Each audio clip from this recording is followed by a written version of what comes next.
said, with my children and my students, that I always was. Oh yeah, yeah, you definitely have been. You definitely have been.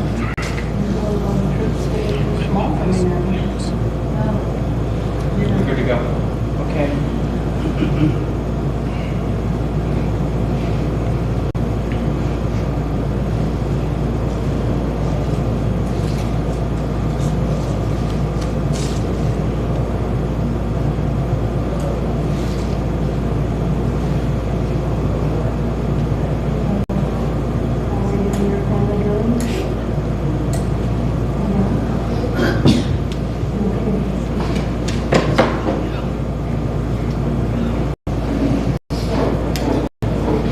Peace to you.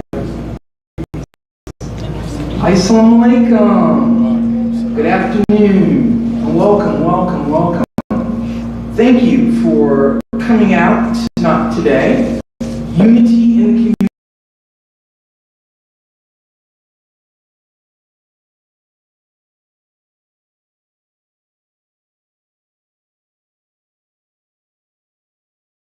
Chair of Unity in the grassroots of concerned citizens and people of faith who are concerned about discrimination in Prince William County, Manassas Park, and Manassas City. Technical difficulty. Oh, okay. Here we go. I would like for those of you, and welcome to those who are tuning in on Facebook and on YouTube. All right? The people who are Unity members, can we take a moment for you to see who the Unity members are? We welcome the Unity members, and at the end of the program, feel free to walk up to any Unity member and ask them more questions about Unity in the community. We also like to thank our host today, which is Darul Noor Islamic Community Center, which is run by the Muslim Association of Virginia. Darul Noor's mission, part of their mission, is to establish and maintain relationships with other organizations that share their values. So thank you for hosting us today. A few housekeeping. There are bathrooms on either side here on this floor, and then there are bathrooms downstairs near the stairwell. All right? Our format today, we're going to introduce our panel. I'm going to ask them questions, and I might ask it to one individual or all three of them, and they'll respond. As an audience, we expect that you will be listening, and we've given a index card at each chair. So if you have a question, write your question down on the index card, and we will pull them as time goes on, and we'll look through them, and we'll ask them questions from the audience, and in the last 5 or 10 minutes, we might do open mic, depending upon how our time goes. All right? We'll end at 4:45 because that is the sunset prayer time, and the Muslims in the audience will be getting up and going downstairs. But our panelists will stay here and answer any more questions that need to be answered. All right?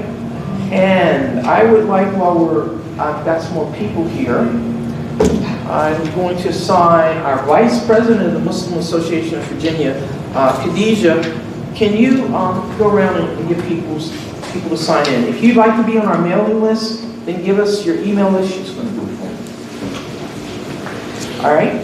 So just sign in your name, and if you'd like to be on our email list, please give us your email. All right, so we're going to have an icebreaker before we start. First, I need for you to think of a positive adjective to go in front of your name. And if it begins with the letter of your name, that's even better. All right, so I'm terrific Taliba. And in this community, I'm known as Taliba. Some of you might, same spelling, different accent. All right, so I'm terrific Taliba. So I'm going to be quiet for a few seconds, and I want each and every one of you to think about a positive adjective to go with your name.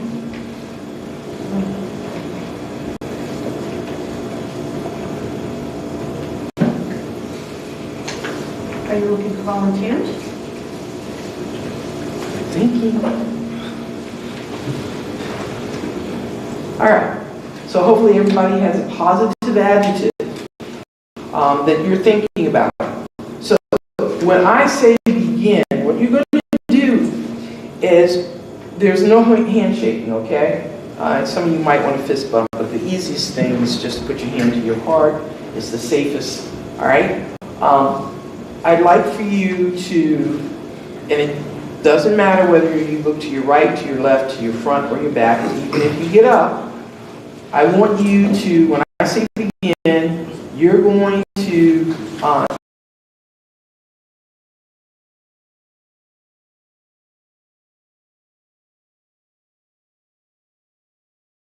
say, I'm terrific, Taliba.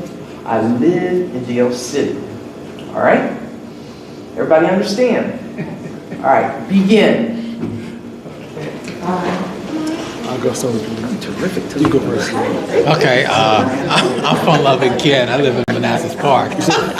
Fun-loving. Fun-loving, okay. I try to do the A, I say agile, Ali. Okay, that's cool. That's cool. That's cool. Okay, oh, that's cool. That's cool. That's cool. What did you come up with? I said I'm fun-loving Ken. Park. Which I do. Which I do. I'm silly Susan and I live in Lake Ridge. That was hard to do. Yeah. I'm used to the matching the name with the. It was better than many icebreakers I've had to do.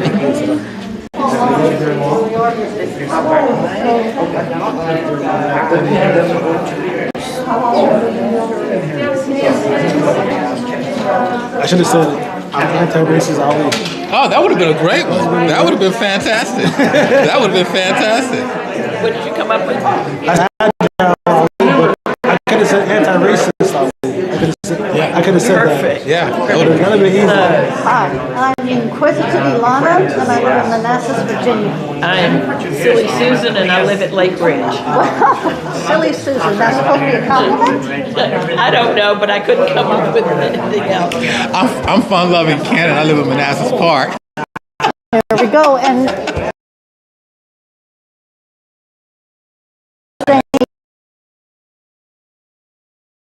where Ralph Smith is from. Yes. Mm-hmm. Sounds good. Are you a pastor there? I'm on staff there.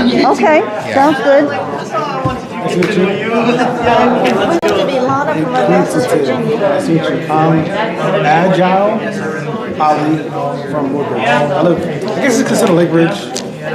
There's communities within Woodbridge that they kind of, she said Dallas City, but it's part of Woodbridge, so Yeah. I don't know if I'm representing everybody. Are you an alum here? No, I'm not even. I'm just a member of the MAV Anti-Racism Committee, Task Force, sorry. They like to distinguish Task Force committee because we're actually doing stuff. Okay. But yeah, Okay. Task Force. Yeah. And yeah, just a member of All right, so the YouTube and the Facebook folks, I know you're yawning, but the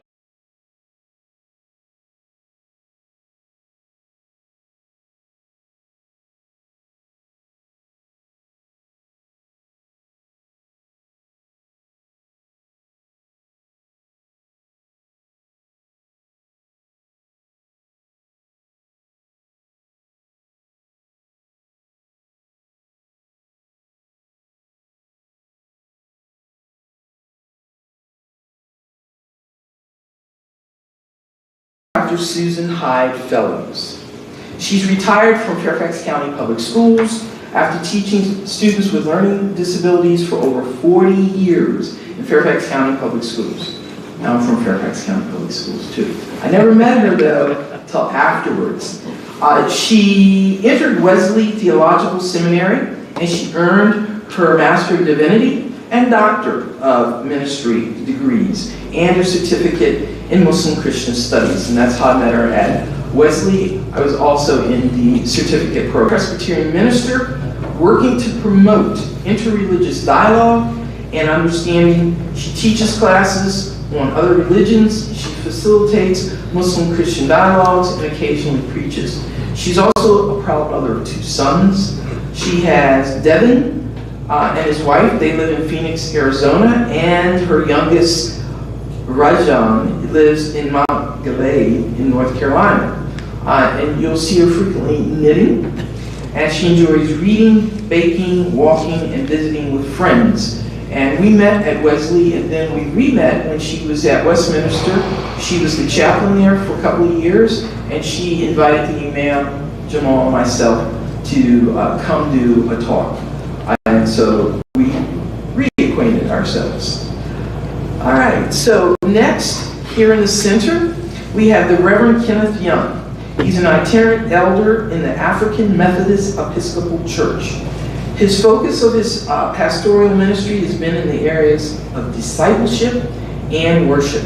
He places a strong emphasis on the teaching of the gospel of Jesus Christ and the worship of God through connecting spiritually with God, helping people to develop in their spiritual growth, and seeing them mature in their faith is the hallmark of his ministry. He has also served as pastor of churches in Maryland and Virginia, and he's listed lots of them, but I will just let you know that currently he is the pastor of, so I'll continue. He graduated from Memphis State University with a degree in journalism and from Evangel Theological Seminary with a master's in theological studies. He's a member of the Washington Annual Conference and currently attends First AME Church in Manassas, and we'll come back to that church in just a few minutes. Reverend Young is married to Reverend Kimberly Young, and they have been married for 27 years. There you go. Then, last but not least, we have Ali Weinstein, Mr. Ali Weinstein.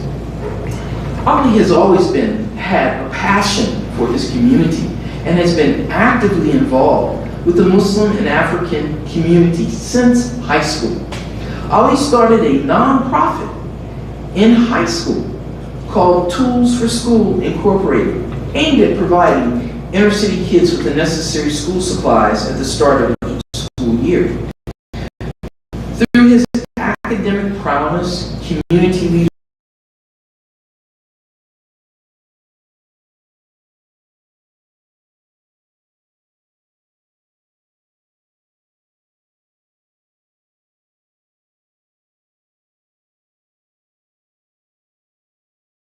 served as the president of the National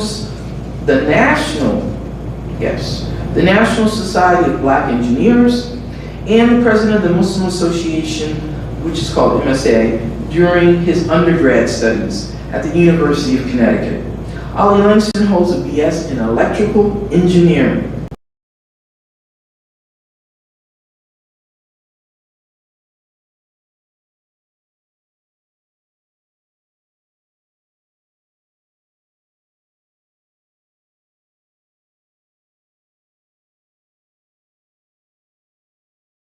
And actively participates in the programming of the Muslim Association of Virginia Anti-Racism Task Force. He also runs a nonprofit, a local nonprofit called Mercy to Mankind, and supporting those in need of our community. So we have a wonderful panel here, a nice cross mix here in Prince William County. All right, so before we begin, if you've read the book, and I'm not going to ask who's going to put anybody on the spot, but if you've read the book, so I'm going to say a few words to people who haven't read the book. So one of the first things when I was reading the book, I realized, he used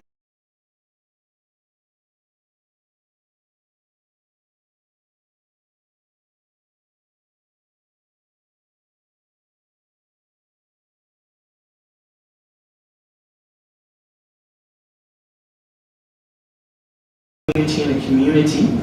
She is like First Lady, queen of being active in the Prince William County community.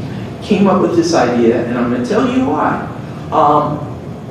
Ibram Kendi, he was born in 1982 in New York City, but in 1997, his parents moved to Manassas, and he attended First AME Church of Manassas. In fact, his parents preached there. All right? In January 17th, 2002, he won the Martin Luther King Oratorial Contest. And parents,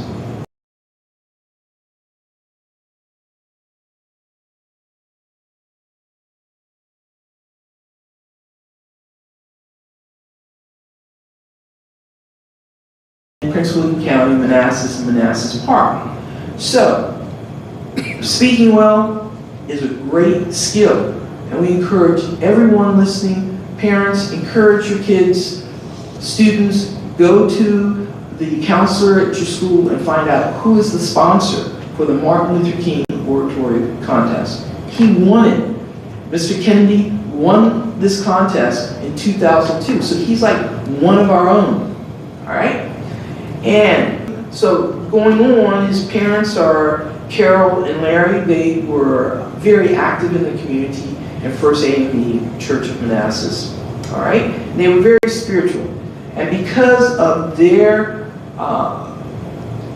spirituality and religiosity, it influenced him in the beginning, not in the way they wanted, but in the long run, he came out all right. That's what his parents would probably say. He's been married since 2013 to Sadiqa Kendi, and they have one child. And he was here at American University. While he was writing this book, he was at American University. But now he's up in Boston. And currently he's the director of the Boston University Center for Anti-Racist Research. All right, so this gives you a hint. We picked him over each month during the year 2021. Unity in Community, we've had various events. With our best event is the International Day of Prayer for Peace. All right, so I'm putting it on your minds now. It's going to be in September. We've got a website. Stay tuned. So this is the last event for this year. All right, so now I'm going to just give you a few definitions in order for everyone to get into this discussion. And so I think it's important for us to understand what in the world is racism. All right? And the Oxford Dictionary says it's prejudice, discrimination, or antagonism directed against a person or people on the basis of their membership in a particular group, a particular racial group or ethnic group. And typically, it's one that is a minority or some group that's been marginalized. It's also the belief that different races possess distinct characteristics, abilities, or qualities, especially when you're distinguishing them as inferior or superior to one another. Merriam-Webster says racism is a belief that races are the primary determinant of your race is the primary determinant of your human traits and capacities, and that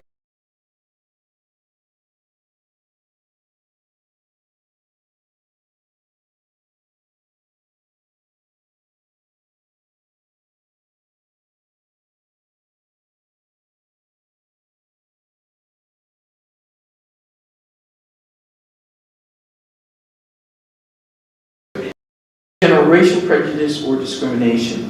All right, now, somebody wrote to Webster and said, you know, you need to update your definition. And so what they're pondering now to add, it's both prejudice combined with social and institutional power.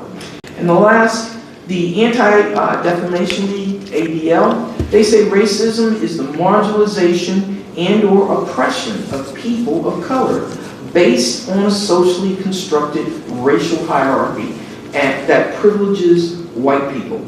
All right?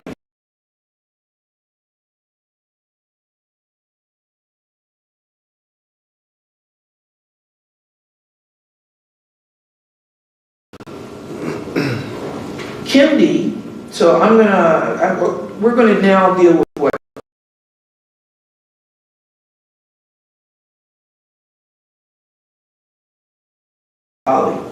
Ali, he talks about that being an anti-racist has nothing to do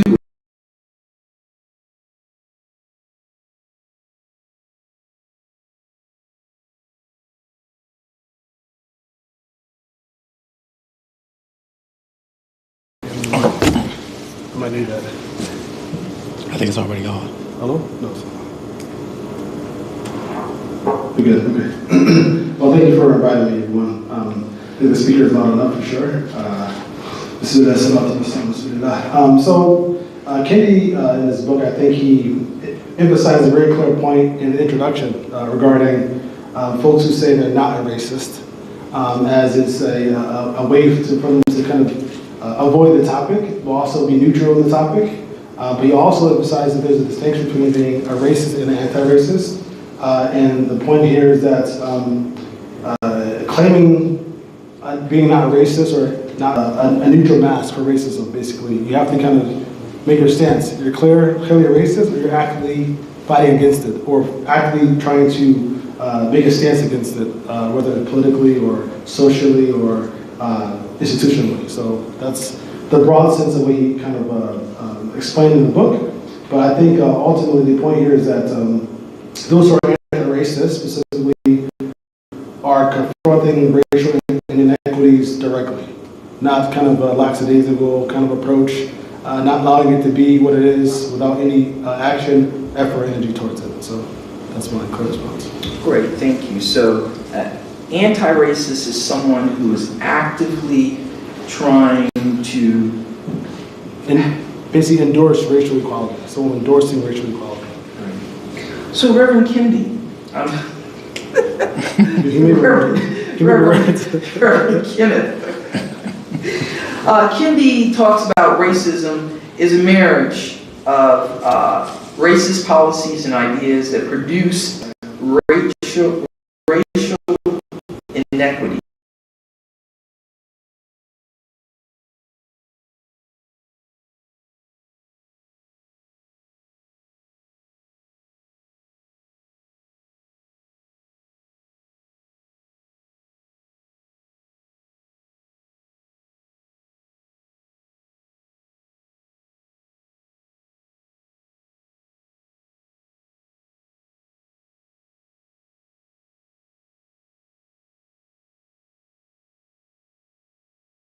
Is that, just like he was saying, an anti-racist works purposefully and intentionally at trying to undo these things, because as long as you play with the word racism but not deal with the power structure associated with it, you just continue to empower the racists to continue to be the way that they are.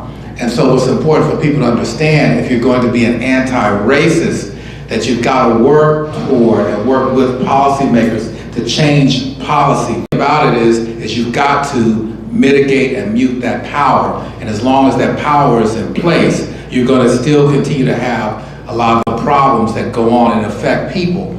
And unfortunately, one of the things he was talking about is that when he deals with the everyday common person, he talks specifically about racial policy in terms of how it affects people, as opposed to just simply say, you know, racism or institutional racism, because most people don't see that on a day-to-day basis. And so people have to understand that at the root of it is the power structure, because that's what enables things to be the way that they are. And so in fighting it and combating it, also in terms of advocating for anti-racist policies, you've got to work to bring about the change in the power structure that causes that to happen. Thank you. All right, so Reverend Susan, Here you go. Kendi discusses his ideas on racial inequity. Now, I think it's important for people to understand, what do we mean equal and what do we mean equity? Can you talk to us about that? Sure, and thank you for asking me to be on the panel today. I think equality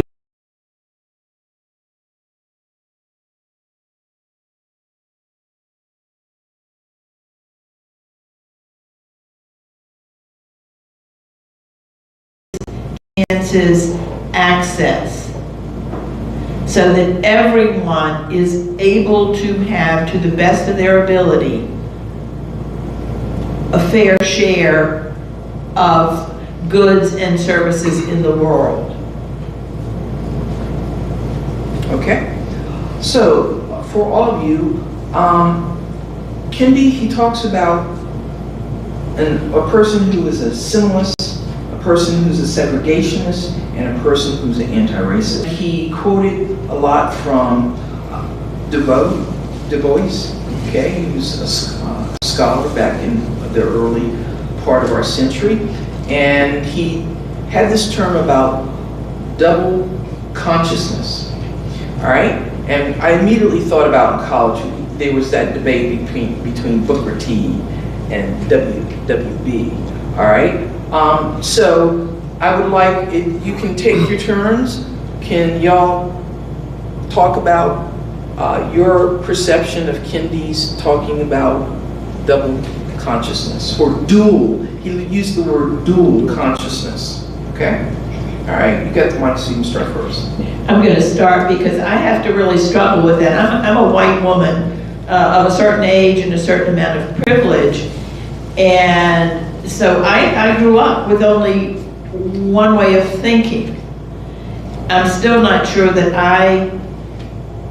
I'm dealing more with dual consciousness now in the retirement community where I live, because I'm talking anti-racism and they don't want to hear anything about it, which really bothers me. But I still think I haven't had to walk the walk of dual consciousness. I have not had to live in two different worlds, because clearly the world that was created for me in the 40s and 50s was my world.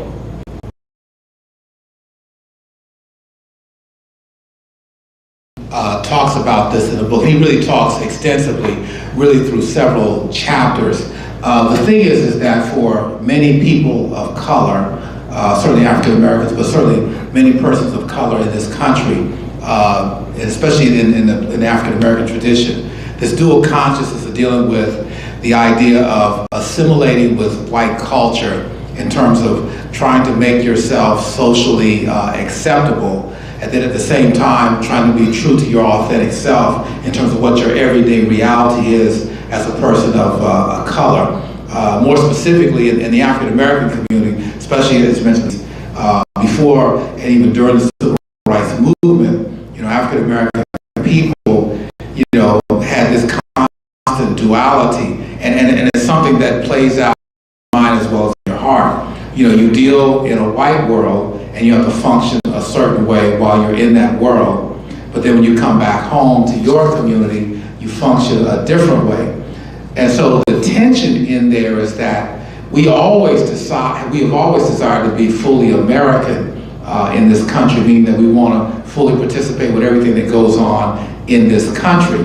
But at the same time, knowing that there are barriers against us, because some people either have issue with the color of our skin, or the texture of our hair, or the way that we speak. And so that inherently creates some barriers by the majority culture of not giving us full access or full participation in everything we desire to be a part of. And so you're constantly dealing with that. Then coupled with that is you're also fighting the struggle to overcome that. One, not to become like the people who oppress you, and at the same time trying to be able to love them, as your brother and sister, as God created us to be that way. And so it is a tension. Now, not everybody deals with it well. Some people can handle it, some people cannot handle it. Some people create resentment, some people get over it, some people don't. But it's a very real dualism, and it still plays out even today. People try to say that when President Barack Obama was elected president, that now there's the end of racism. Of course, nothing could be further from the truth. But a lot of people wanted to think that way and act that way. But of course, we know that's not the case. And so this dualism still goes on, or this dual conscious, people still deal with it. So dual consciousness, I think Kendi, he does a great job to, I think, open up the doors of these conversations. He touches on a lot of things. Specifically, I'm going to talk a bit of a story. He was speaking about, at this point in his life, he didn't feel the pressure of trying to represent the black people, at the same time represent his family, and kind of the pull and tie of who he really was. Ali Langston is very much Muslim, very much African American male, very much other things as well. how do I balance that, right? So that's kind of what the dueling in nature is, kind of the battling between all these parts of you. Yes. And this brother and I are not the same, but we probably have a lot of similarities, but we're dealing with, for myself, simply trying to stay socioeconomically established. That's another thing versus always being, so it's very hard to kind of balance, but I think it's very much a level of conflict that folks, all of us, not only Americans throughout the world, but Kenny specifically what to emphasize is most Americans facing this dual consciousness, i.e. the white community, and historically wanted to segregate folks into their culture and the thought that white American ideal society is superior and that people should adopt those ways of thinking and livelihood and thoughts. And secondly, to assimilate to the white culture, right? So that's one side of the kind of coin, and not saying all four white folks are the same, but that's one side of the coin. And then black folks, which we're all not the same at all, having to struggle with balancing assimilation, not losing yourself in that process, but also trying to be an active anti-racist. That's a lot to do. And it's almost a full-time job, and if you got a part-time job, it's going to take it's going to take all your day to kind of combat that. But all that to say, I think you brought up W.E.B. Du Bois, right? And Booker T. And Booker T. I think he was mentioning double consciousness is one of the thoughts he thought about, being able to think through another person's life, their story, what they're facing, what they're conflicted with, and try to put yourself in their shoes, in a sense. So you can walk those steps and try to get a sense of how do I relate to that person, support that person in their struggles, right? So I think the consciousness overall is, if there's another word for dueling besides kind of the nature of one side and two sides, it's like tertiary sides as well, and maybe another level sides as well that we're all facing with. Not to add words to Kendi, but I think it's worth mentioning that we're all struggling with this dueling consciousness. Pass the mic back to the beverage. I'd like to say. Thank you, gentlemen. And for me, one of the important things about the Kendi book was becoming aware of that struggle of dual consciousness. And then part of my work in anti-racism is to understand that that's what people of color are always having to deal with. And what steps can I take to acknowledge that? I'm not sure there's much I can do to eliminate it, but at least to acknowledge it and understand it. Let me piggyback. I want to appreciate what she just said here. The fact that she acknowledges that it's a reality. Most white people don't see that because it's not their experience, but it is a reality for a person of color every day. See, give me an example. Just something just very simple. When we go out in the morning, whether it's weekday or weekend, whether we go into a grocery store, we go into a car dealership, whether we go into a shopping mall, there's always going to be a perception about us the moment people look at us. And so a lot of us have built within us a defense mechanism to deal with some different types of racial assaults. And when I say racial assaults, I'm not talking about a physical attack, but in terms of things people might say or do, okay? They would be subtle, but for a person of color, you're immediately gonna recognize it.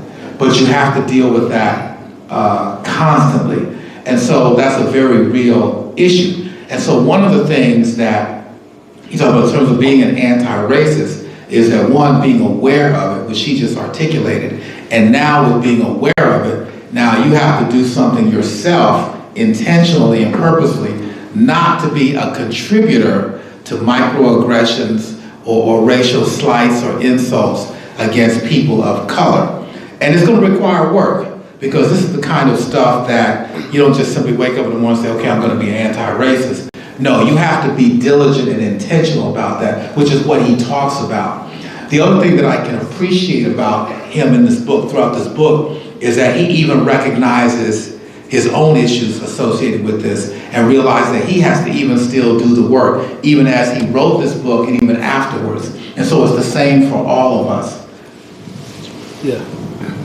It's hard to follow that. But, I would just say, just to your point, I think that the consciousness part is the key. The doing part we can deal with. The consciousness part is the key. Everyone having to be conscious of their realities, interactions they're having daily, the groups they're a part of, and are they dealing or introducing racial ideas, right? Are they advocating for, anti-racist ideas, or are they supporting racist ideas? And being able to be an advocate and someone who actually is going to, ruffle their feathers, if you will.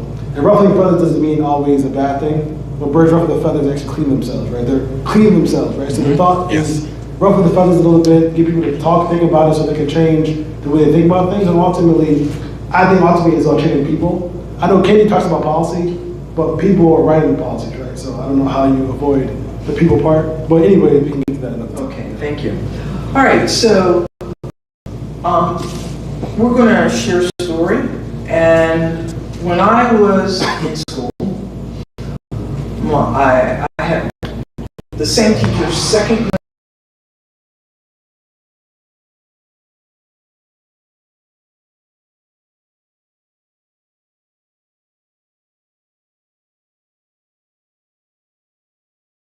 parents. As I get older, more and more I think back, especially in these heated times, how they protected me as a child. When I got to 6th grade, I had a teacher. She was a nun, and fortunately I've forgotten her name. And she would always say, "You Negroes this, you Negroes that, you Negroes this." And she'd tap me, punch me, say, "Oh, that's wrong." And then I'm like, "No, this is right." So, one day when she was, my mom's washing dishes, and I said, "Mom, am I a Negro?" Are you what? Am I a Negro? Back then in the 50s, it wasn't black, you were a Negro, okay? And so my mom said yes, and we talked about what was going on. Well, fast forward, you would think that things would change and get better. But my daughter, one day, she was in the back seat of the car, she was 4 years old, going to Montessori, which is supposed to be so progressive, and she says, "Mama, am I black?" And I said, "Yes, you're black." "No, I'm brown." And so we had to have this conversation.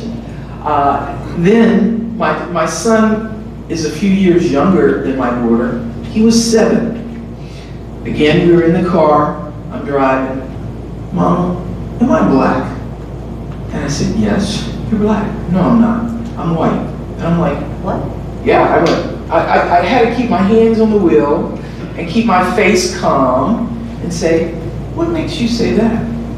"Well, you're white and Grandma's white, so that makes me white."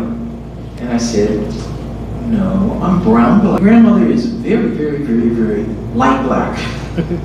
Try to explain to a 7-year-old. So I'm asking all of you, and we'll start with Ali. In the book, he talks about how his parents realized when he was 7 years old, Kendi, that he was hitting racial puberty. So, can y'all share your stories? Wow. Where should I start? Well, I like about the book is that he talks about his story, right? And so, as he speaks about his experience in the church, like in school, and everywhere he lived, and even his parents' challenges with like racism ideas and ideologies, I was doing the same exact thing as he spoke about. Literally, I can hear my father saying certain things, my mom saying certain things, my grandma saying certain things, dealing with dual conscience. But I was raised in a household very similar to his in terms of, a very active black African American father, right? Was also a Muslim and trying to give the best for his children, right? And being able to teach them the right way. And that sometimes completely exposed some challenges the black community was facing, right? And so the idea of certain, the way you speak, the way you act, the way you deal with people, your mannerisms, these things are very important. It was very important to emphasize in our household, right? But what's also important is the level of confidence you would have to have when you deal with white folks or dealing with other communities. A little bit about my story, just an example of kind of, racial puberty. Fortunately, my father was very conscious of this. He actively, intentionally got me involved while playing sports in other leagues that were not in the black community, right? He intentionally signed me up to go to schools outside of the inner city, into, the public schools in the, more white areas and more prominent areas.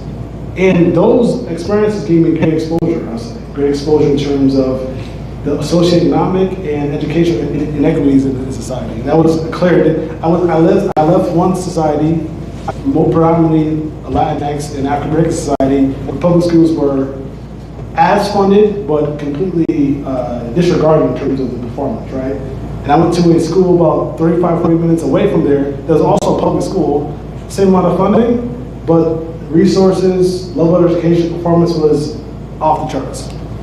So I was leaving my own world to go to a different world, and I was able to compare and see the challenges faced and see it firsthand, basically, which is why I kind of pushed for the nonprofit effort. But all that to say, I think my racial puberty, through my exposure of the different societies, allowed me to be fully aware of these things and try to, I'll say, call them out for what they are, right? You know, the kids who I was living with, most of the parents didn't have any financial challenges at all. You know, and a lot of my friends didn't know what their parents actually did. They're investors of some sorts, and I say, "What'd your father do?" I can say my father was a fireman. He was out of Are you sure? A few years ago, I think he was investing in this or that. That was a really interesting discussion. You don't know what your parents are doing, but they're financially stable. So I think a lot of these challenges that folks in the inner city or the like are facing with gives them, I think, a level of maturity and awareness of these things. That also a layer of challenges as well you face, that you kind of have to take on the world early in your age, in your life, right? Versus those who are in other societies, they're thinking about, you know, after college and investments and all types of other things that young folks can't do because of the capacity of their education. I'm a child of the 60s. Okay. My early childhood grew up in Topeka, Kansas. We were neighbors to the Brown family, Brown versus Board of Topeka. Oh, wow. So we knew them growing up.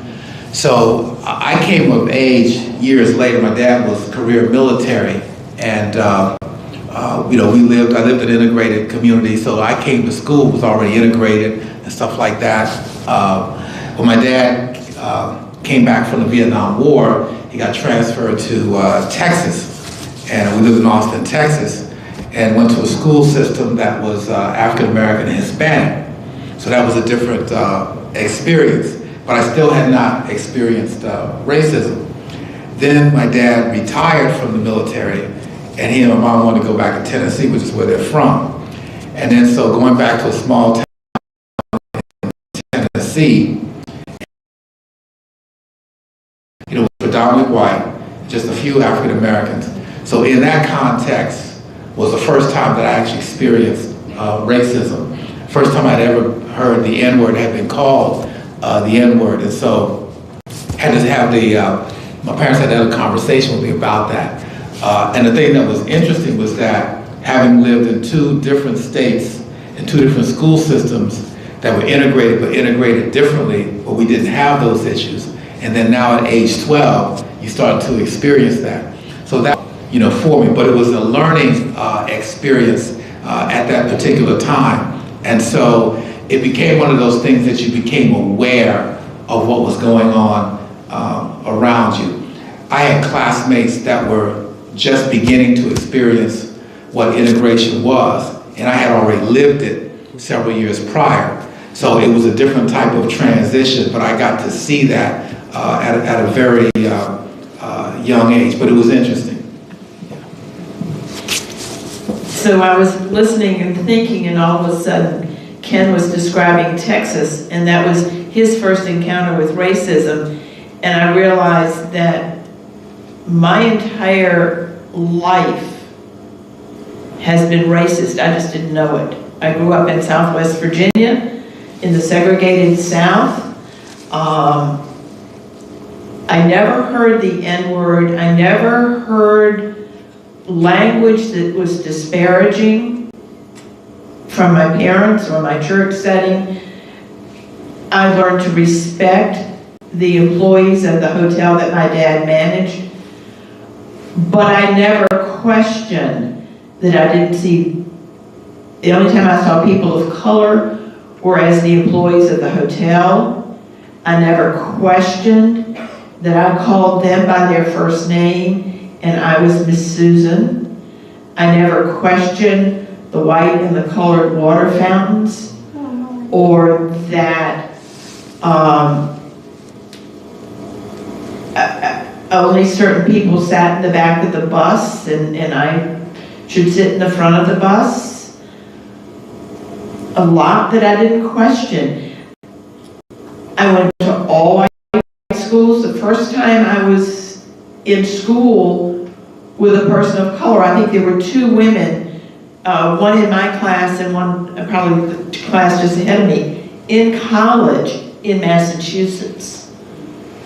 Let's see, about 66, 67, I was teaching in Henrico County outside Richmond.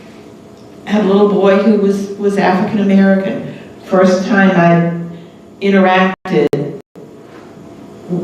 with an African American family as a peer, because I was doing parent conferences.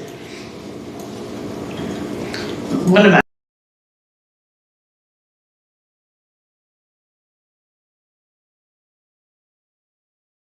coming up to here grad school at GW. So I needed to work that summer. Henrico County did not have summer school, Richmond City did. I applied, I got the job.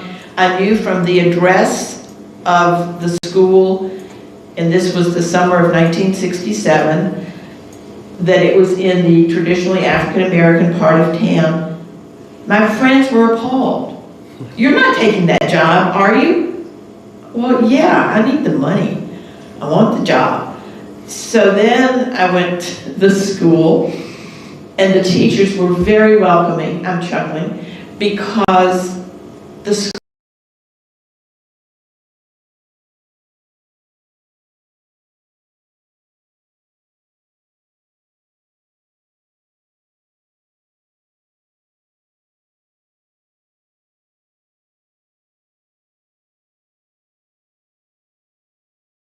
,300 little African American elementary school children started up the steps, and as a body, they froze, and 300 faces turned in my direction, and 300 little voices said, "A white teacher." And they played with my hair, and they brought me cakes, and they brought me hair gel, and the teachers would not invite me to go to the central library for AV equipment because we could not. They always said, "We are going. What do you want?" Or "We were there. Here's what we got. Come get it if you want." My friend said, "Well, what do you do for lunch?" "I eat in the lounge with everybody else." That fall, the faculty at that school was integrated. But I really didn't have a comeuppance until I was at Wesley in my mid-60s, when I was struggling to try to understand the difference between pain and suffering in the African American context from the verse about bearing the cross. And I thought I was pretty aware, and Susie, my classmate, my age, but African American, I was saying, "I can't see it." And Susie levitated out of her chair.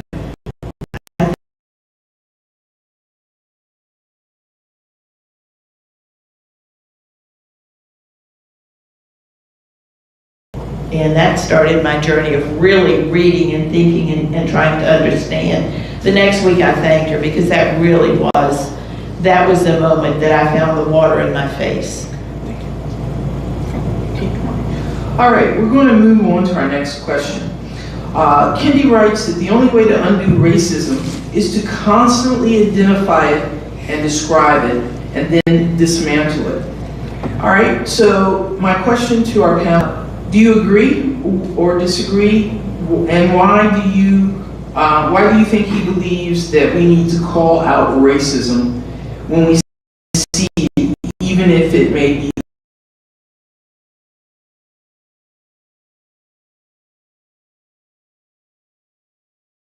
The only way to be aware of it. It is so, for those of you who are people of color, it's not very subtle. For me, it's very subtle, and I have to really work at it. I think I'm getting there. But for my peers, older American white folk of some privilege, they're clueless and they don't even want to hear it. It's still important, for me, the task now in this retirement community is less to call it out in terms of being confrontational, but to keep talking about talking about the strengths of the staff who work with us, as being the one who's pretty vocal about, gee, it's important to know the name of your server and call them by name and thank them.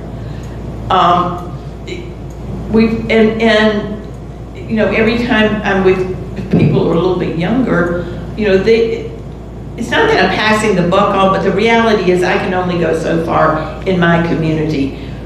But I hope that whatever I do, it wakes up somebody somewhere to begin to take the policy change steps that are the ultimate process for breaking down racism. I agree with him, because the thing is that until you start calling something out and calling it exactly what it is, then people are going to continue to ignore it. And they're going to think that it's okay. Now, there are some people that may very well be doing it innocently, but then there are also people who do it and know that they're doing it. And they need to be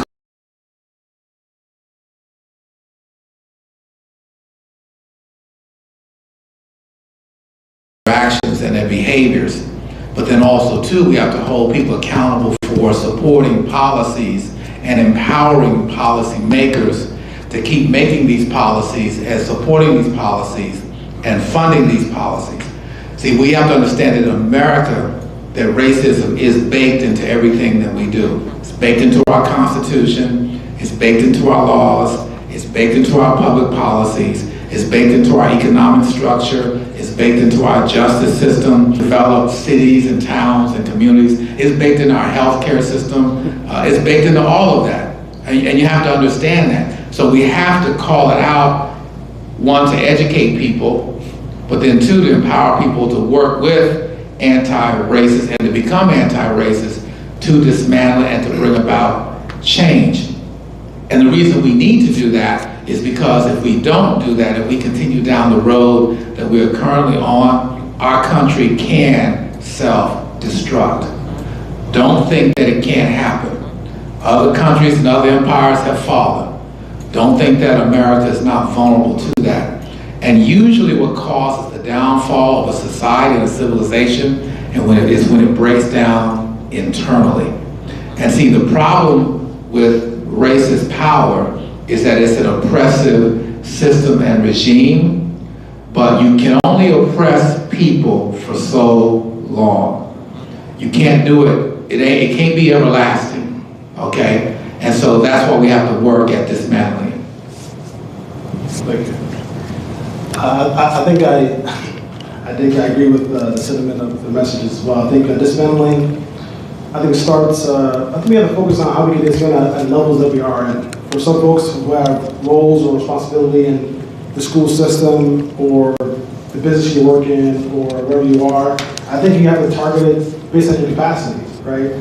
Someone who is a mother or father in the community, expecting to change institutional racism within a large corporation, but we do, folks who are in those roles be able to tackle at that level.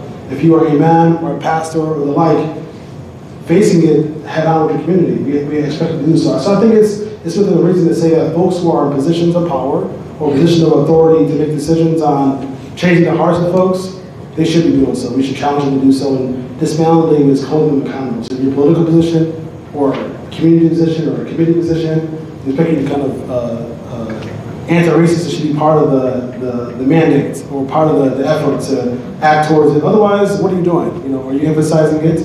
And I think we're seeing very small, sporadic steps to do that, but I think we have to kind of make sure it's part of the cloth of efforts. Otherwise, as brother said, it's baked into everything we do.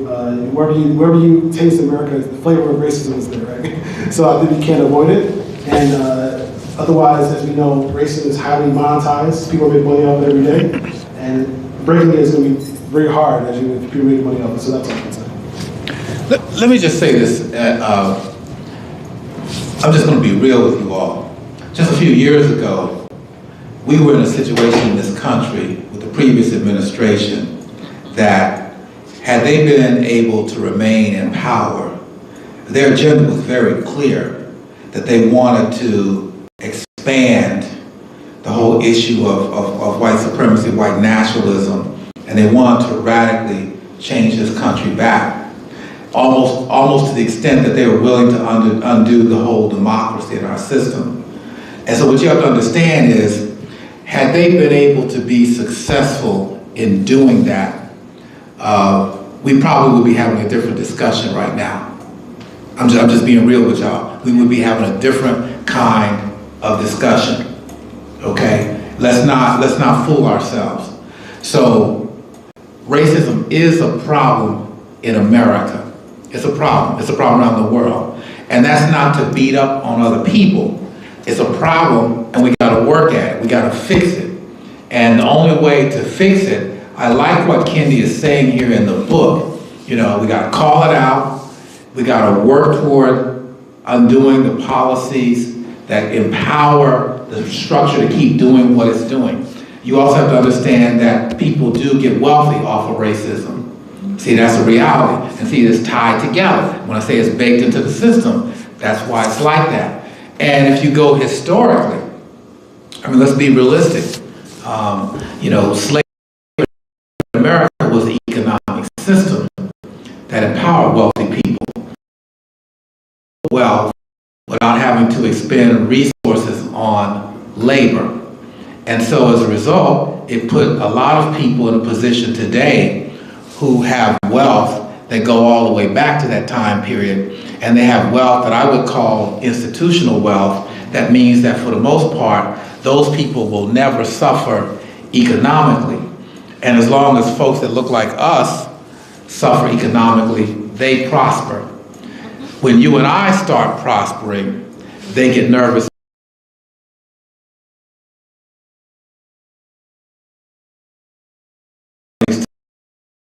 and be successful. That has to change.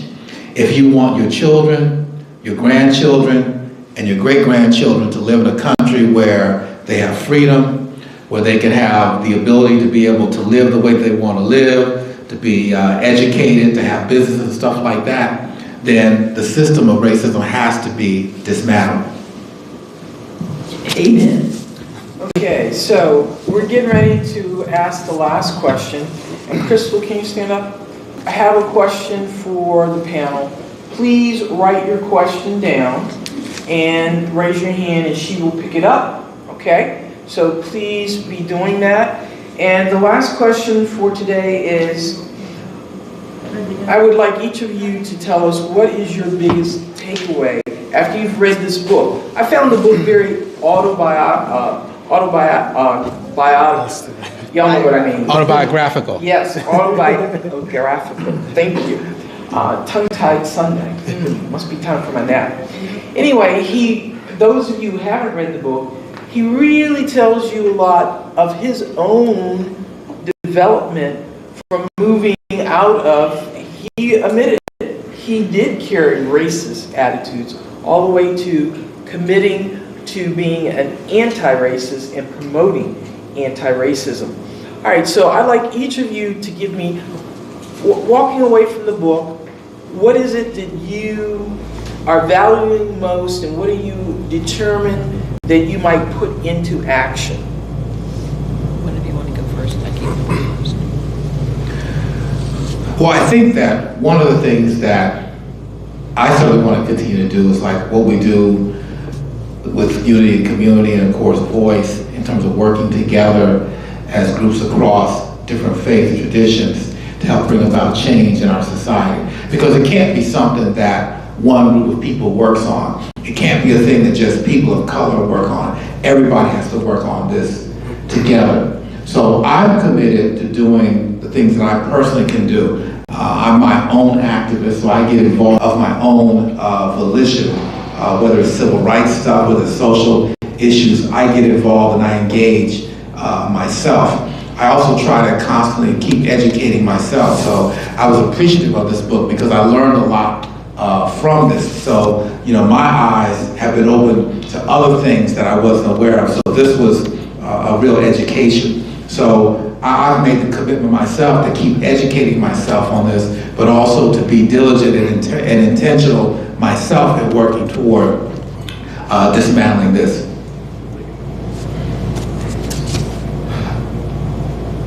Ultimately, I think the few themes come to me in terms of the outcome of what I learned and kind of emphasizing. I think ultimately, when you talk about racism, I see all other social ills as just as important, first of all. And I won't name all those, but you understand what I'm saying. But I think one of the analogies that he kind of posed is with his cancer situation and his family's having a healthy body. For me, I relate that to a healthy society, right? And as a Muslim, I have a firm take on what healthy society means, and I ultimately think that it starts with changing people's hearts, right? And establishing a different measure of success, as far as, you know, being racist is one thing, but being a good, kind person, having the best of character, for dealing with folks, they all also translate, right? You can solve those problems. Racism should be not a challenge, right? But if those things are not, you know, emphasized or important to raising our kids and the like, then we're going to be dealing with these matters and other things as well, right? So I think the point here is that number one, being actively involved in anti-racism for me is equals being a better Muslim. That's all. Well, and certainly being engaged, paying attention to the political system. Votes are critical right now. I don't need to follow up more on what Ken said, but it is critical. There's a lot I choose to not do, like driving at night is not easy for me. So doing a lot of things in the evening with Unity and Voice are not possible, but speaking out in my community, continuing to read, continuing to educate myself, and to read particularly, so many books have come out. I've just gotten the 1619 Project, and there's another book, essays, Nicole, I'm losing her name. Is it Nicole Hannah-Jones? Thank you, yes. She has an essay in that book, and that's going to give me then talking points when I'm at the dinner table, when someone says something, educating the members of my community to the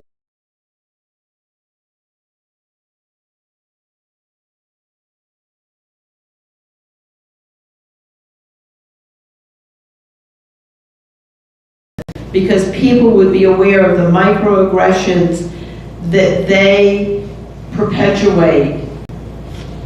That's where I have to be comfortable at this point in my life. But I'm going to pay attention to other ways where I can serve and be a voice. Thank you. Where? That's what it's supposed to be. Okay, we have a couple of questions. What role does religion play in helping to dismantle racism and promote anti-racism?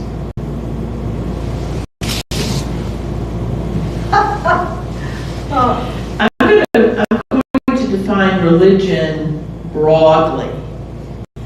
It's not any particular religious tradition, although my Christian faith is a large part of what I do, but I know that Muslims have perhaps an even deeper sense of the role of their religious faith. And I think that any position where you think of others is the way to start. Do you think that religion could possibly be the problem? Pardon? Is Do you religion think that possibly religion the could problem? possibly be the problem? No, it's way deeper than religion. It goes way beyond, I think. I do believe that all faith traditions can play a role in helping to undo the power structure of racism because it affects everybody. Nobody is exempt from it, regardless of what tradition you come from. And I will agree with Susan that it is much deeper than any religious faith tradition, even though many traditions have been involved in it, unfortunately. But it is much deeper, and but the faith traditions can play a major role because of their access to people, and then because they also are in a position where they can be influential. And when you have a platform, when you're in a position where you can influence change, then you should do that.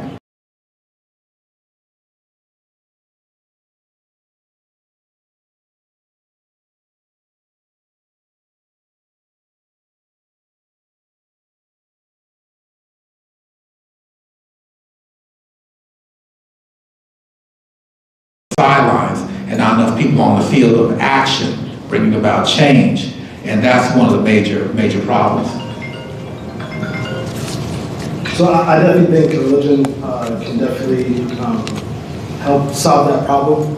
I think ultimately, in Islam specifically, Prophet Muhammad ﷺ, in the Quran, Allah definitely target these issues head on. They don't avoid it. They don't sway from it. They don't act as if it's non-existent.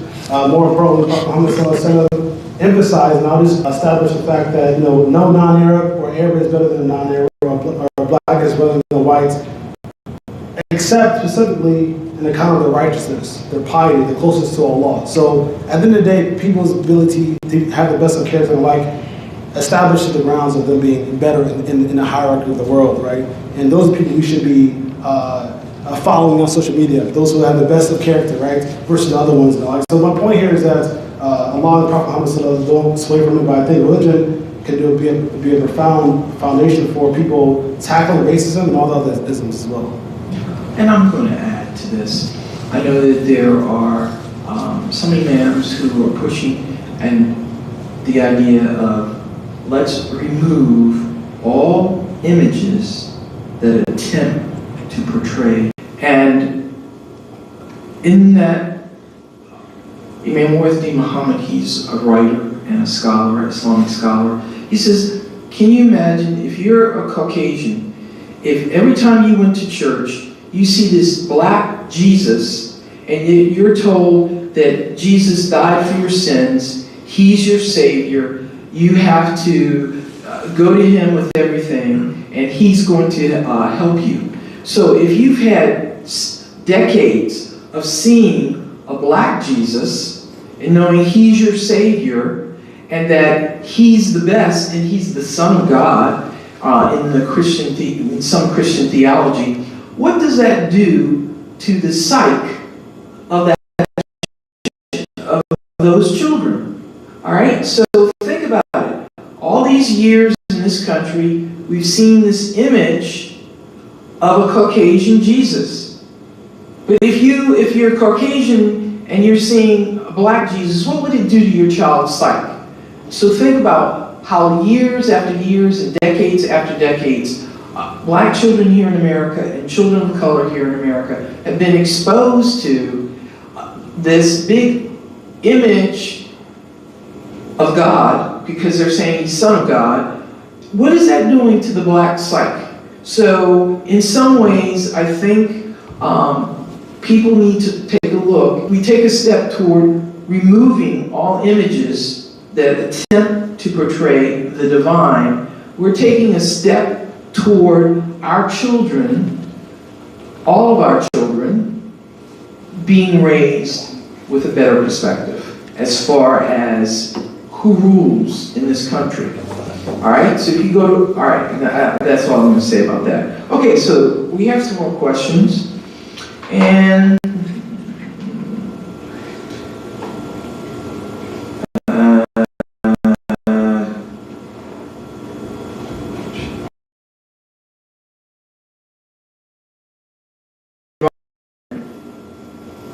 that can make a positive change to end/reduce racism. How do we create, so we're dealing with specific actions, how do we create an environment that can make a positive change to reduce or end racism? Who wants to go first?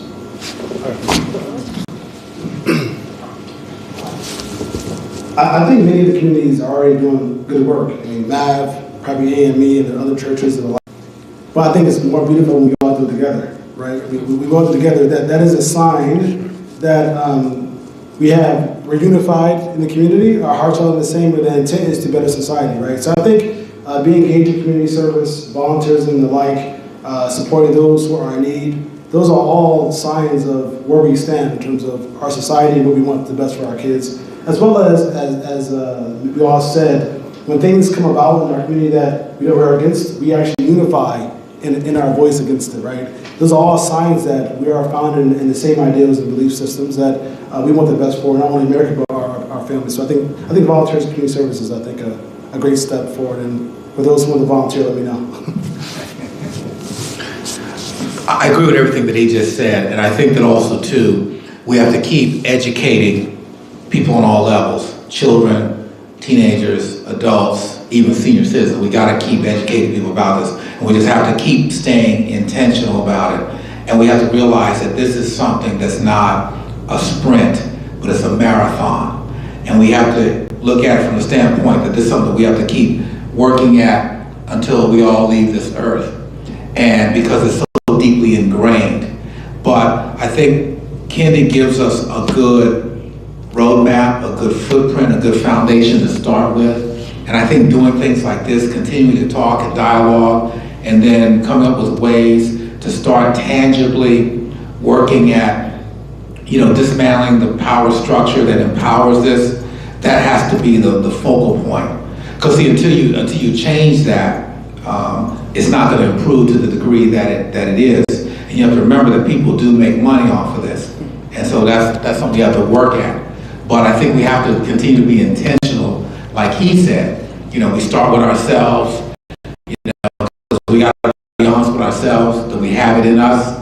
So we got to work at that. But then collectively, I think continuing to dialogue, but then coming up with solid ways like what we already do with unity in the community and also with voice to keep working toward that. Because as long as you keep working toward that, people are going to come alongside of us because people are going to start seeing this and recognizing this. And then also too, as we engage the power structure, as we engage politicians, because those are the people you got to work with, you got to get them to say, look, we've got to change these policies, these laws. And then the other thing we got to work at is the people behind the scenes. For those of you who are my age and grew up watching the Wizard of Oz, and I'm talking about the old version with Judy Garland and all them. The great and powerful Oz would bellow out all these things. And of course there was a man back in the corner behind the curtain. Well, see, we got to get to the people that are behind the curtain who are helping to support and fund a lot of the power in this country.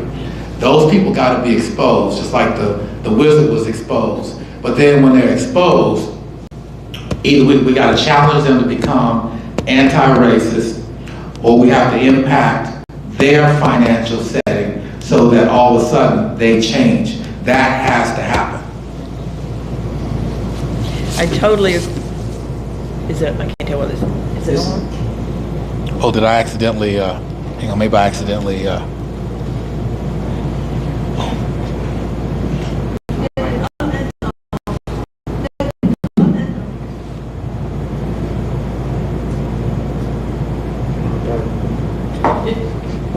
battery died. Battery died. All three of us are guilty in that.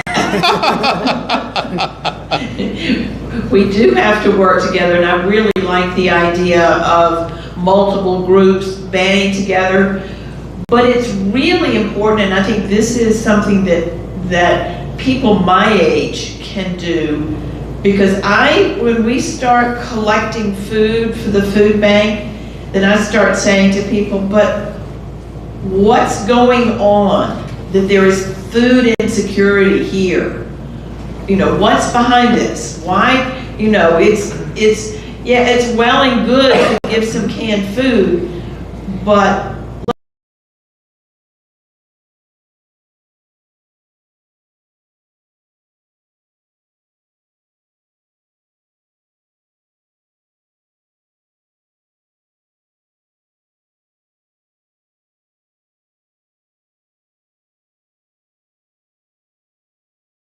me.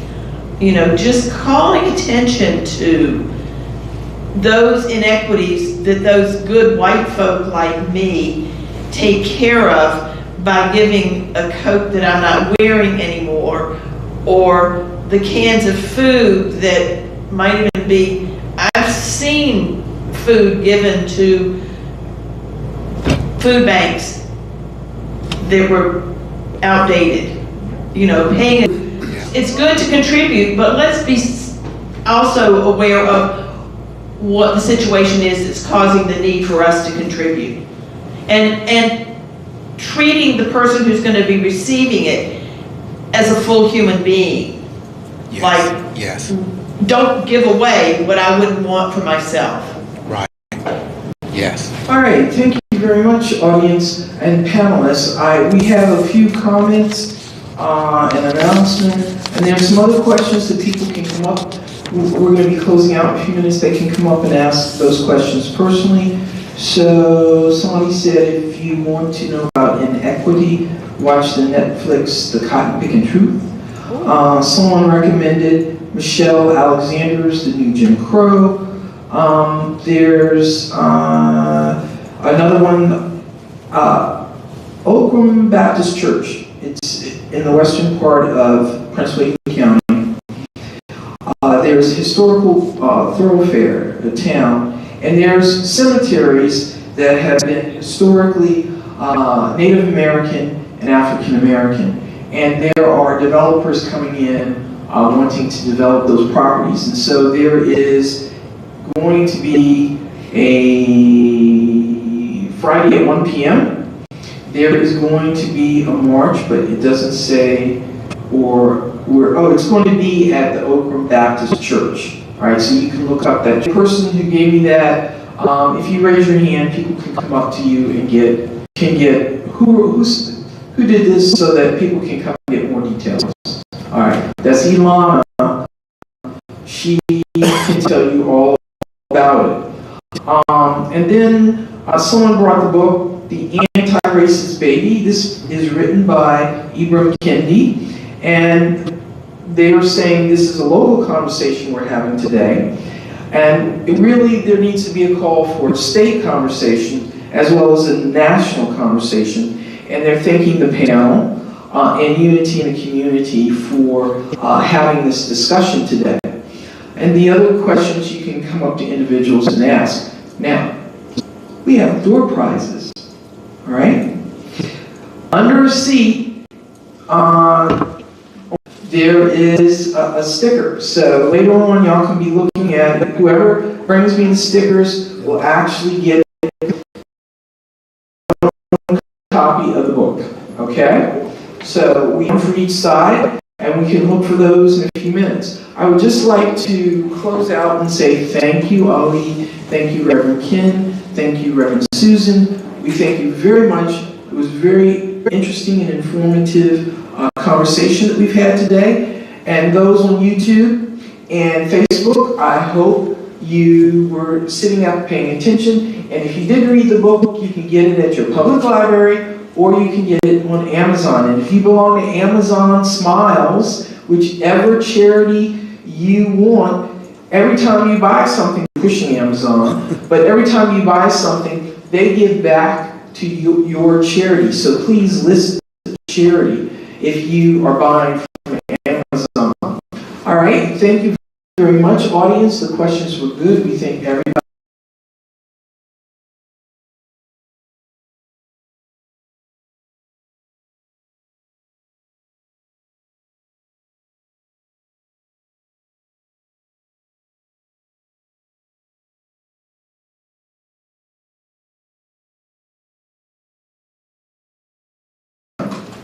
We've got hot tea over here. We've got juices, water. We've got snacks. We have apples. Those are healthy. We have cabbage cheese, which is kosher and halal if you need some protein. And then we have sweets for those who have a sweet tooth. And we have hot water for coffee.